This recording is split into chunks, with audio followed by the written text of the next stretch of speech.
tujiangalie vizuri sana. Unayo neema ya afya.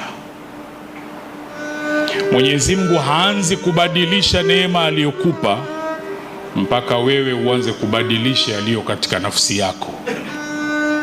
Unayo neema ya mali, unayo neema ya kazi ambayo wengine hawana. Unashukuru vipi kwa neema ile? Unadhani yale unayoyafanya ndio namna nzuri ya kumshukuru Mwenyezi Mungu kwa neema hiyo aliyokupa?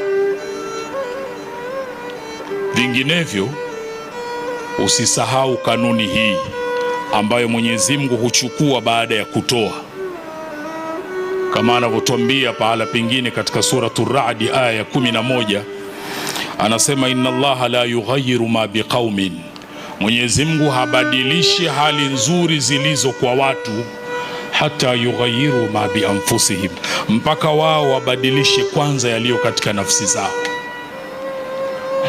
Wakatuambia wanazuoni, Mwenyezi Mungu habadilishi hali nzuri zilizo kwa watu maadamu wanaendelea kumwabudu na kufanya yaliyo mazuri anayoyapenda na kuyaridhia. Atabadilisha yale wao wakibadilisha kwa kufanya maasi na kutomtii, sasa atabadilisha hali ile.